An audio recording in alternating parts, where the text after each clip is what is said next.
2 minutes pour comprendre la sérophobie. La sérophobie, qu'est-ce que c'est? Eh bien, c'est la question qu'on va poser aujourd'hui à Fred Colby. Fred Colby, vous êtes témoin, activiste, rédacteur de Remède et vous êtes aussi l'auteur de «Tu pas le sida, j'espère». La sérophobie, qu'est-ce que c'est? Alors la sérophobie, comme toutes les phobies, c'est la peur ou le rejet de quelque chose qu'on ne connaît pas. Et en l'occurrence, là, c'est la séropositivité, la vie avec le VIH.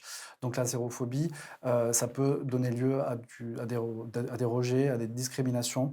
Donc moi, par exemple, j'explique que la sérophobie, je l'ai connue dans mes rencontres amoureuses, quand mes partenaires me demandaient si j'étais clean. Clean en anglais, ça veut dire propre, donc ça sous-entend que les personnes vivant avec le VIH seraient sales. Donc c'est un exemple assez courant. Mais vous avez aussi d'autres formes de sérophobie, donc les refus de soins, par exemple, un dentiste qui ne veut pas vous prendre en rendez-vous, ça arrive souvent aussi.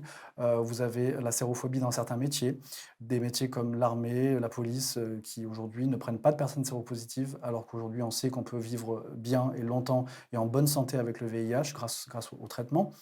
Donc toutes ces formes de rejet, la sérophobie, peuvent donner lieu vraiment à un mal-être et à des souffrances chez les personnes qui vivent avec le VIH qui, pour certaines, vont plus avoir de vie amoureuse, sexuelle ou vont se refuser certains métiers.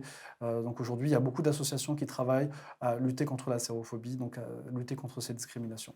Il ne faut pas confondre sérophobie et homophobie, bien que parfois ça se superpose. Bah, parfois, c'est lié forcément puisque la communauté gay est très touchée par le VIH, mais effectivement, ce sont 2 discriminations différentes qui peuvent s'ajouter, mais qui sont différentes, oui.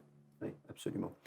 Bon, bah, écoutez, merci, Fred, hein, pour, toutes ces Je vous en prie. explications et j'espère que, elles vont contribuer à diminuer la sérophobie parce que comme vous l'avez, très bien dit, quand on est pris en charge, par un traitement, il n'y a aucune raison d'avoir peur d'une personne qui est séropositive aujourd'hui. C'est ça. Nos émissions vous plaisent, alors aidez-nous à faire grandir la chaîne. Pour parler santé au plus grand nombre, partagez, likez, abonnez-vous.